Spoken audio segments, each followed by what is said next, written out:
Debbie D Souza was born in Caracas, Venezuela. The Venezuela she grew up it was much like America, but that has changed dramatically and is now a socialist country. She refuses to see America follow its path. As a warning to Americans, she created a presentation to show the path that America is taking by repeating many of the same policies that destroyed Venezuela. She's an advocate for conservative Latinos and hopes to educate them in the importance of voting for a party that reflects the principles of the majority of Hispanics. She has a unique perspective because of her dual nationalities, reflecting both her Mexican American heritage from her mother's side, as well as her Venezuelan roots from her father's. Her voice can be heard at the end of Hillary's American singing God Bless America. Is seen in Death of a Nation, Singing of America, and most recently give a powerful rendition of America the Beautiful in the latest movie Trump Card. Debbie is also a writer, director, and executive producer for the latest De Souza film Trump Card and co-executive producer for the film Infidel. Debbie is also the producer of the Ganesh De Souza podcast, which premiered January 19, 2021. She's married to the conservative best-selling author and filmmaker Ganesh De Souza. Debbie, how are you? Thank you so much for accepting the invitation. It's an honor. And I'm so blessed that you uh, give me the opportunity to talk to you. How are you? I'm good. And you know what, Diana, if you want to talk to me in Spanish, we can do Spanish, we can do English. Okay. My Spanish is not as Uh-huh. good as your Spanish because I have, you know how they say when you don't use it, you lose it. Yeah. And that's what happened to me. And so, you know, I still have family in Venezuela and I still talk to them, but you know, they know they call me a gringa because I don't, you know, I do speak Spanish to them, but it's the vocabulary is not where it should be or where it needs to be. I know. But I totally understand what you're saying. So Yeah. you can do it in Spanish and I'll answer you in English or some I part, you know what I mean? We could do a bilingual. Oh, that sounds good. So the both sides they can get the message. What is Yeah, important? yeah, So Debbie, oh gosh, it's 2021. Biden is president. Sadly, yeah. um, I'm very concerned because I feel that this administration is just pressing the gas like crazy to the socialist agenda. Uh, Today, we just heard that Biden said that the Constitution can be changed in his own language, and I'm just terrified because I just cannot stop thinking about Venezuela. Yeah, yeah. What is? Diana, there's a lot of parallels. You know, Mm-hmm. I used to, well, in fact, the way I met Dinesh is that I had been doing presentations showing the parallels of the Venezuelan left and the American left. Mm-hmm. And what people need to understand is that the ideology is exactly the same. Yep. And you know, and I try to tell the Venezolanos, you know, that were for Biden. I was like, you don't understand. You are essentially voting for a left-wing government that believes in handouts, and they believe in handouts not because they're trying to be humanitarian, but rather because they want your vote. Mm-hmm. And so it is the same song second verse, you know, as what happened in Venezuela. And I don't know if you heard, but today also Biden is getting together a kind of like an exploratory committee to explore stacking the court, Yep. which of course Hugo Yep. Chavez had to do that in order to pass his agenda through. And Mm-hmm. this is how they circumvent the Constitution. This is Mm-hmm. how Hugo Chavez circumvented the Constitution in Venezuela. This is how the left, and i.e., the Democrats, circumvent here in America. Yep. Um, because for us conservatives, the Constitution means conserving the principles of the American founding. Yep. And they were very, very clear about the fact that we're not a democracy. We're not a mob rule. We don't rule through mob. We rule through representative republic, and that's what we are. And so the Democrats see the Constitution as a living document that can be molded according to the whim of the time. Yep. And we see it as a dead document that basically laid out everything that we should live by today. Because, you know, I very much, I always make the analogy that the Constitution is like the Bible. Yes. You know, when as a Christian, you don't look at the Bible and go, well, you know, I don't think God meant this way, because, you know, back then this was the way it was then, but now God would be okay with this. Well, no, he would not be okay with that. And so the way that the founders laid out the Constitution is they said, look, human nature is such that you have to put, you know, stops to these kinds of actions that could literally circumvent what the founders were very much trying to not do. And that is they didn't want it to be a mob rule. They didn't want the minority to essentially dictate what the majority had to do. And in this case, when we say minority, all of the cities in America are essentially Democrat, and they are a smaller portion of the country than you know, the conservatives. However, we see everything through the lens of those people. In other words, they change culture and we just sit and watch. I mean, Diana, I don't know where this podcast is going to air, but I will tell you 100% that if it airs, if you put it on Twitter or Facebook or YouTube, and I talk about voter fraud, it's going to be taken down immediately. Yes. Because we are under a gag, so to speak, by these people, that we cannot speak about voter fraud. We can't speak about anything that would give the impression that we are not okay with Biden having become the president. And so everyone has to be on board that this was a legitimate election, or else you get kicked off the platform.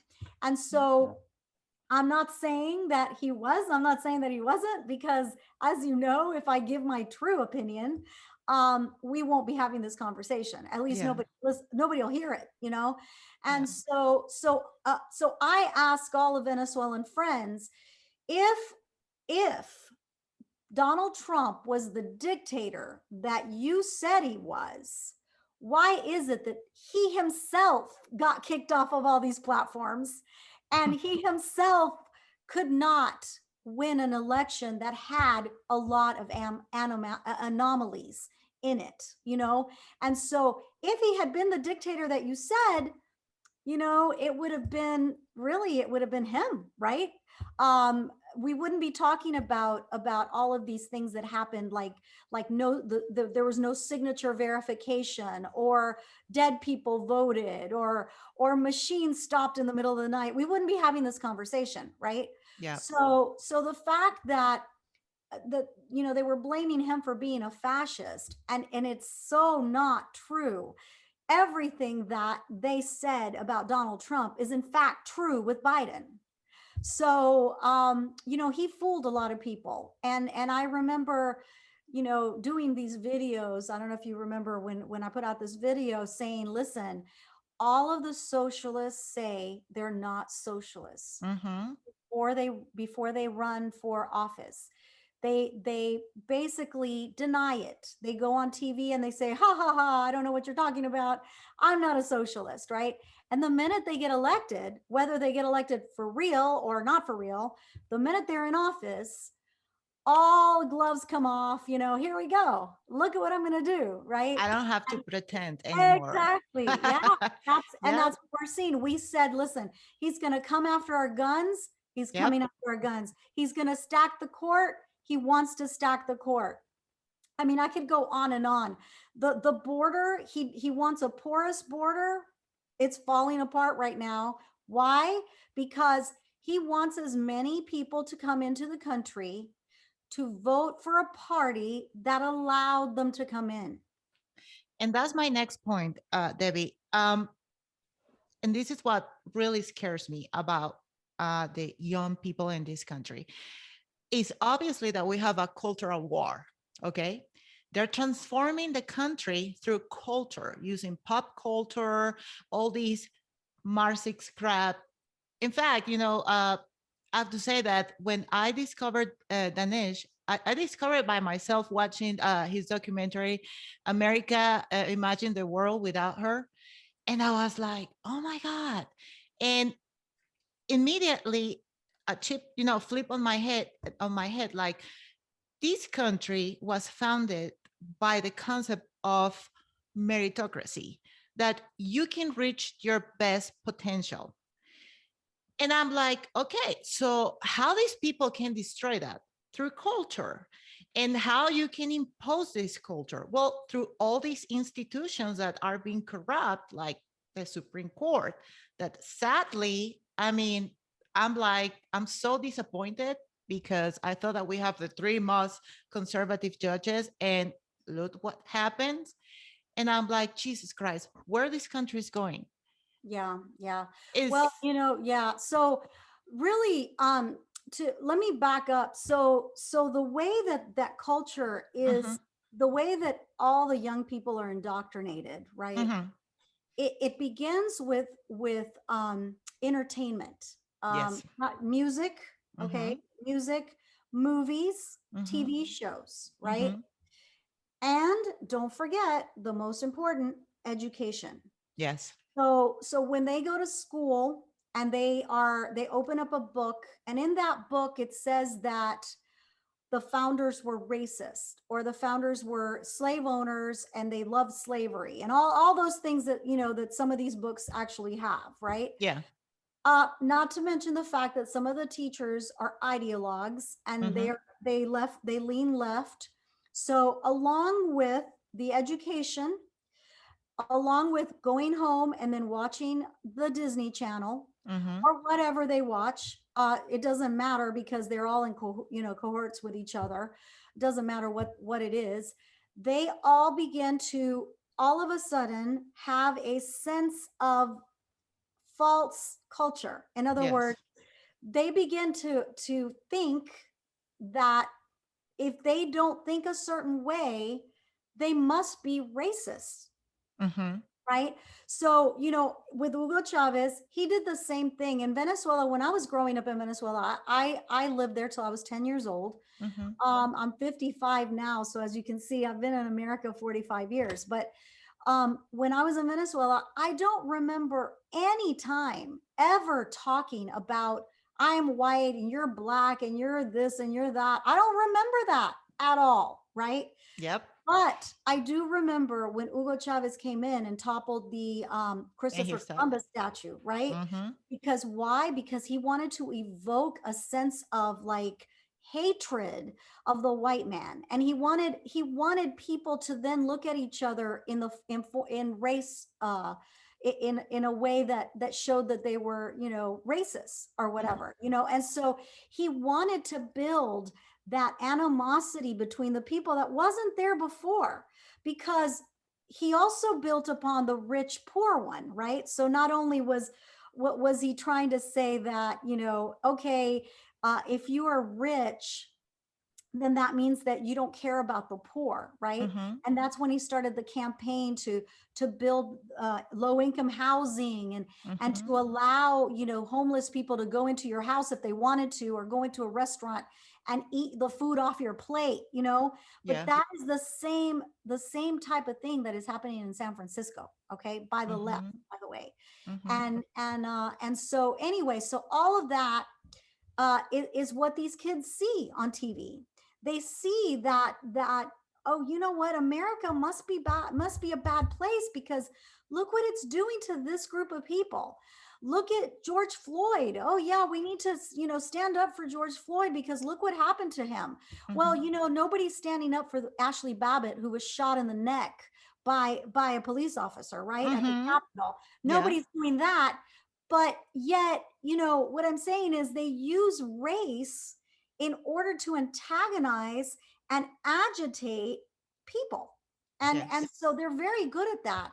And they get it off the Marxist playbook because Karl Marx said that the only way for a revolution is to make everybody mad, to get people stirred up. And that's Mhm. what these people love to do. They love to get you stirred up. So again, they do that by the kids, see the watch TV, they see all these things that they're saying on TV.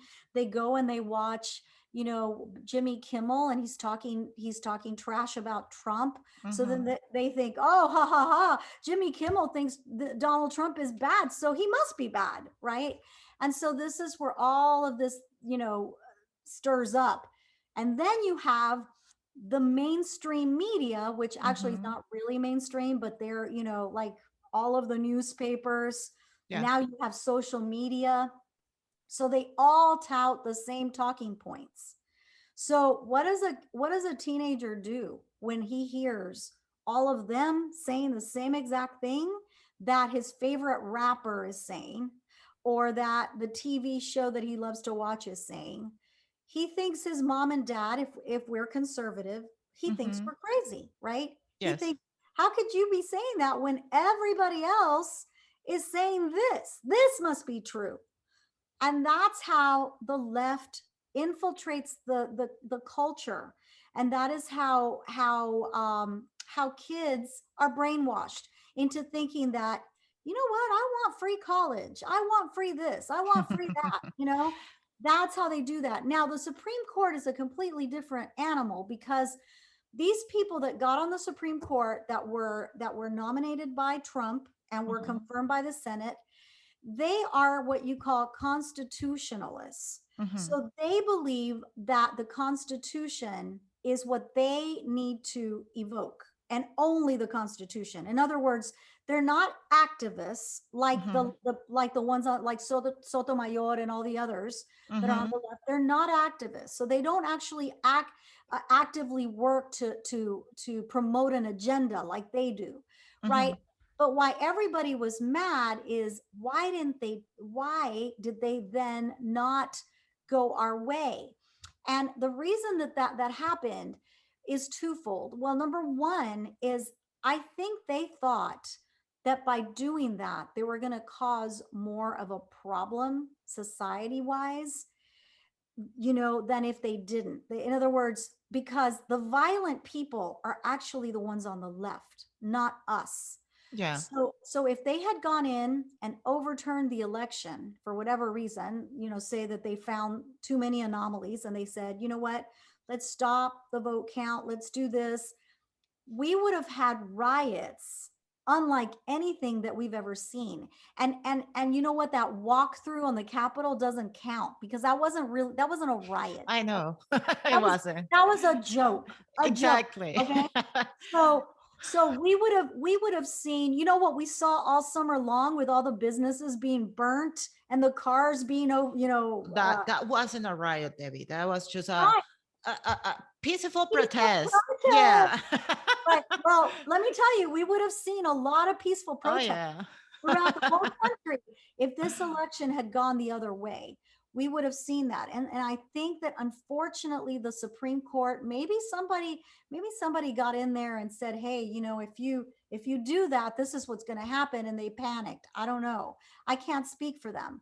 But I do know that it is up to the state legislatures Mhm. to to change their voting laws, and so I think the Supreme Court felt like they didn't want to touch it because it was up to the states to do this, so they didn't want to do that. So I think that was another reason why they didn't do that.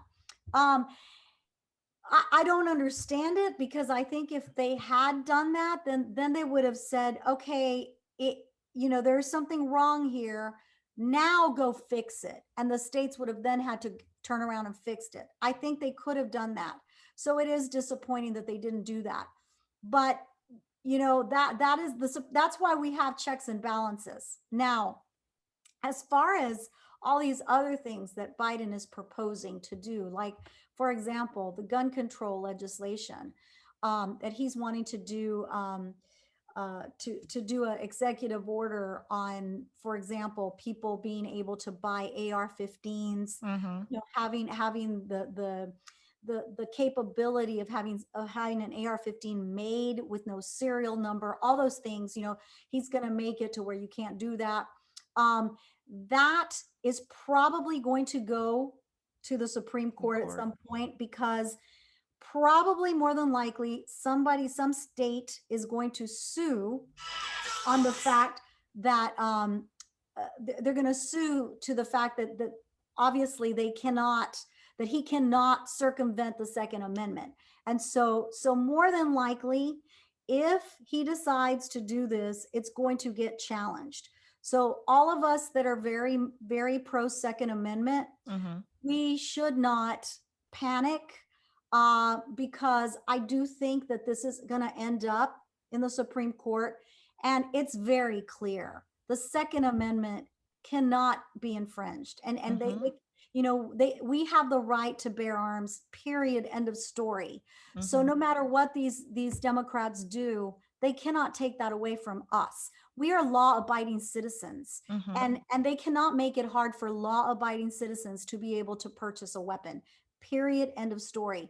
And if they do, then they're going to see it go to the Supreme Court. Hmm. Debbie, do you think that this country has future? Because I'm terrified. I don't want to be so negative, but at the same time, I have faith just because the patriotism that we have in this country.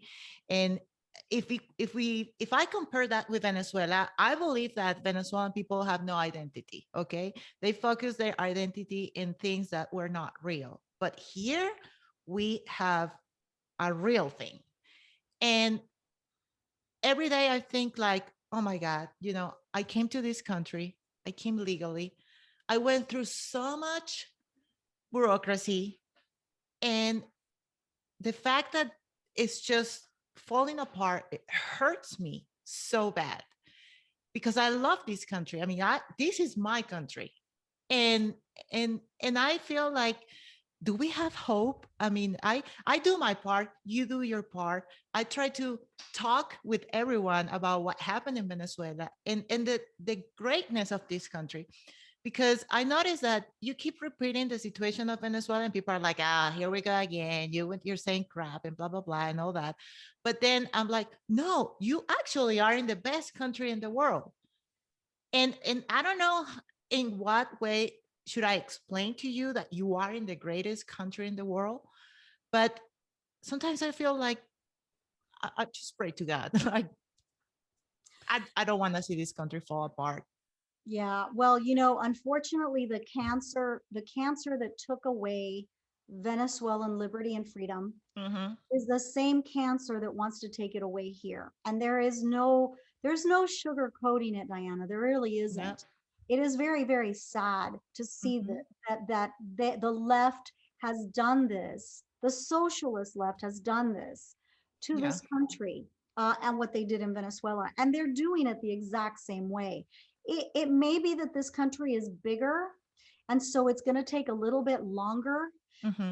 but people cannot fall asleep and become complacent, because if they do, we will definitely 100% end up like Venezuela. We will, because what will happen is that people will say, oh, well, what do I need to go vote for anyway? The election's already been decided anyway. Why should I go vote? Or why should I engage in politics? Why should I why should I go talk to so and so and let them know what the platform is? Because Diana, the Republican platform, the Republican Party, which I have been a Republican since I was 14 years old. I met Ronald Reagan when I was 14. I got to Wow. see him. And so I have been a Reagan Republican, for most of my life, most of it really. So the Republican Party has a wonderful platform. It talks about freedom, it talks about the self-made man, all of the things, love, God and country, family, Mm-hmm. everything that I believe in my gut. The Republican Party platform has it. Now, there are players in the Republican Party that are called rhinos, right? Republican in Yep. name only. They do not follow the principles and the platform of the Republican Party. But just because they don't doesn't mean the party itself is bad. If I we know. if we get back to those founding principles of that party, we can actually succeed in this country. But the problem is that there are too many people that fight over, it's like in the Republican Party, what happens, right, is that we're a very, because as a conservative, we're very opinionated people, right? Yeah. We Mm-hmm. pride ourselves in being very knowledgeable about things, right? And we're very much on the principle line. You can't, that's, I'm not going to let go of my principles, right? All of those things, that is what we do. But the problem sometimes is that so we sometimes throw out the baby with the bathwater, okay? Mm-hmm. Because what ends up happening, I'll give you an example. Let's say that there's a really there. Okay, I'll give you an example. Susan Collins, right? When I mention her name, everybody just goes, Susan Collins, what a rhino, right? However, where she lives, only a rhino can win. Huh. So, Okay. so if we were to primary her out, like, oh no, we have to get this person because they're super conservative, and we got to get them in there to beat her, right? So this person might beat her in the primary, maybe, it Mm-hmm. depends, but might beat her in the primary, right? But they will not win the general because where she lives is liberal. And the fact that a Republican is winning in this state Mm-hmm. is is actually kind of miraculous. So with her, we cannot, it's like it's her or no one. It's her or a Democrat. I rather take her because she votes with us 75 to 80% of the time, maybe sometimes more. Uh-huh. Whereas if a Democrat were to win that seat, a Democrat would never vote with us. Okay, 0 times. So I rather take her. Now that's Susan Collins, right? Let's take somebody like Mitt Romney. Mitt Mm-hmm. Romney is in a district in Utah, Utah, that is that very conservative. Conservative. Mm-hmm. So if somebody primaries him out, they very well can win the Yes. general, right? So Mm-hmm. with him, if he behaves like a rhino, I have no problem going and saying, get him out, get him out, get somebody that can, that is conservative in that seat, right? Mm-hmm. Whereas I wouldn't do that with Susan Collins. Now, Huh. with Murkowski, again, Alaska is conservative. This is where we get the, Sarah Palin comes from there. Yeah. um, I don't remember the woman's name that's running against her that has already announced, but she could win. She could very easily win the general. So we have no qualms about saying Susan Murkowski's got to go, right? Because we know that somebody that primaries her out can win the general election. But Okay. that's not the same case for Susan Collins. If Huh. we lose Susan Collins, we lose that seat. Yes. So we just have to be a little bit smarter and know a little bit, of where these states, how they vote in the general. Like the majority of the people in that state, if the majority are liberal, you cannot run somebody like Sarah Palin there, Yeah. You just can't because they won't win. You Yeah. have to run, unfortunately, a rhino in a rhino state. Yeah. So I just, again, the reason I say this is because we conservatives are this way, right? We're very much on the, okay, it's either this or this. There's no Yeah. middle, right? But the Democrats, if you notice, are not that way. They're very united. They're very united, and Yep. that's why they can win. Yes. That's why they can win, because they unite, even if it's a, I mean, look at Biden. Biden is corrupt. He is left wing. He may not be as left wing as Kamala Harris, Mm-hmm. but you know what? He has no problem voting left wing. He really doesn't. So Yeah. anyone that ever thought that he would come in and go, oh no, no, I'm going to take the Democrats to the middle. They were like having an illusion, because I know. there's no way that he was going to do that. First of all, I'm not even sure he's all there. There are Mm-hmm. times when he looks like he is, and then there are times when he looks like he's not. And I'm not really sure, like, is it that he's like reading off a script when he's like very, there, very much there, coherent, and then when he goes off the cuff, he kind of loses it. I don't know, right? But I do think that that Barack Obama, is running He's running something. the country. You know what I mean? He is. I do think he's in there. I do think that because of Obama, Kamala Harris is there because, as you recall, during the Democratic primary, she was like, I don't know, I don't even think she got 1% of the vote. I mean, she No was one likes that she was woman. like Yeah. number 10, right? She was number 10. Yeah. And so unfortunately, I think that they thought, well, you know what? Biden's name can get him to get up there, because you have to admit, whether there was any fraud or not, Biden did get some votes. He did. Okay. Yes. Yes. So, whereas I'm not sure if he hadn't been on the ticket, if, let's say, Kamala Harris was on the ticket, I don't think she would have gotten that many votes. So Mm-hmm. I think what happened is they wanted Kamala Harris as the president, but they decided that they had to put her in as vice president, because I think, and everybody else that I know Mm-hmm. thinks, that he's not going to last much longer. I mean, I would be very shocked if mentally he was there to the end of the 4 years. I would be very Yeah. shocked. So I think that they're setting her up. When do you see the president and the vice president together in a room all the time in meetings? Right? You usually don't, because they don't like to have the president and the vice president in the same building, Mm-hmm. because if something happens, they don't want both of them to be together, right? But Yes. in this case, you see that she's there with him a lot, which Mm-hmm. to me signals that she's getting ready to take his place. And Yep. that's, I think you probably see the same. Yeah, that's very concerning. Yeah. um, one of my last questions, Debbie. Yep. You met Trump.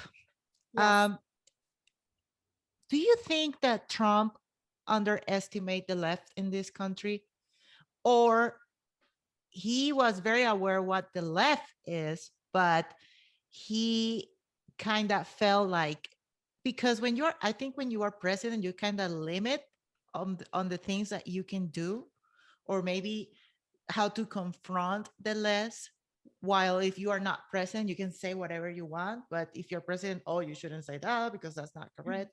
Do you think that Trump underestimate the left in this country, or he was just tight hands? Yeah. Well, the really interesting thing, you mentioned that we did meet him. Mm-hmm. Um, I was not on the Trump train initially. Mm-hmm. I had basically said, listen, I will vote for him, but I just wasn't a Trumpster. Dinesh was. He got on board really quick. He really liked what he was doing, and I did like some things that he was doing as well. But it wasn't until I met him personally Mm-hmm. that I was like, this man is for real. He's so genuine and such a nice man with a big heart. And Mm-hmm. it took me meeting him to know that. Mm-hmm. I just wish that he would have shown that side of himself more to more people, because I mean, I tell you, Diana, when I met him, that was it. I was a Trumpster from then on, because he was Yeah. just an amazing person. but and he was very sad. I used to think that it didn't bother him when the media would say things about him, Yeah. or I thought it didn't bother him, but it did, and he admitted that to us. He said that he was very sad and disappointed that he could never do anything right in front of these people. Hmm. So he definitely knew that they were out to get him, and he knew that it was very difficult to say anything or do anything without them flipping it and saying something opposite. Hmm. He I think he coined the phrase fake news, because that's all they ever were. Yeah. And so I think that he did. I don't think he underestimated them, but I think he underestimated some of the people in his staff, some of Yes. the people that he surrounded himself with and that he hired. I Hmm. think he didn't realize that they would turn on him. I'm not sure if that is part of not being a good judge of character. I don't really know, but it seems like a lot of the people that he surrounded himself with ended up stabbing him in the back. And that to me is horrible that they could do that. And I think because of it, it left him very vulnerable to these attacks, and to being able to not do anything about any of the situations that he wanted to fix. Yeah. In fact, now that you're saying that, I remember one time that Rush Limbaugh on his radio show, he was telling the story that when he met Trump, um, Trump was kind of like in business mode, I want to work with everyone, and I know that they will get over. And he was telling, Rush was telling this story that he met Trump, and Trump told him, "Oh, don't worry. I think that they just will get over, and we'll work to get together." And then Rush told him, "You don't get it. These people will never like you. The left will never accept you." And he said that Bannon was there, and Bannon told Trump, "Did you hear that? I told you," which made me think, or which confirmed what you're saying, that he didn't expect this level of, I mean, because I was just screaming on Twitter, "These freaking states, I hate the Republican Party." But now I'm like, okay, we need to have a cold head and Yeah, yeah, work together and do what it needs to be done to save the republic. yeah. Oh, That's the bottom line, Diana, is if we splinter off, much yes, like Copey did in Venezuela, yes. if you splinter off, you will never ever defeat the left again. And whether we're ever going to get to the bottom of the election integrity that was missing, Hmm. um, because it was missing. And let's get something perfectly clear. Regardless of what you think about the election, whether it was stolen or not, the fact of the matter is that they are very angry Yes, about us having to have a voter ID to vote. yes. Think about it. In every other aspect of life, you need an ID. I Yeah. mean, listen, to get welfare, to get food stamps, You need an you need idea. an ID. Yes. So if that is the case, then isn't that racist? Isn't asking me for an ID when I apply for a credit card racist? Isn't asking me for an ID when I want a drink of, well, they don't card me anymore, but when they used to, wasn't that racist? Yeah, So I mean, if you think about it, if one thing is racist, then everything else is it racist, is. Yeah. which of course we know that it's not. So therefore, it's not racist to require somebody to show an ID to vote, because if your vote doesn't count, then it doesn't count. Yep. Yep. Yeah. Debbie, thank you So, so much for um, participating in my podcast. oh, yeah, absolutely. And Say keep hi it to the up. Nash. I'm a big I will. fan. I will. And And keep it up too. I think the reason that it's so important for Venezuelans to speak out is because, we know what lies beneath, right? yeah, We know what's lurking in the water. And if yes, you don't warn people about the sharks, they're gonna get eaten, you yeah, know? And we It's don't a want to lose this country. we don't. Mhm. Thank you for having me. Thank you.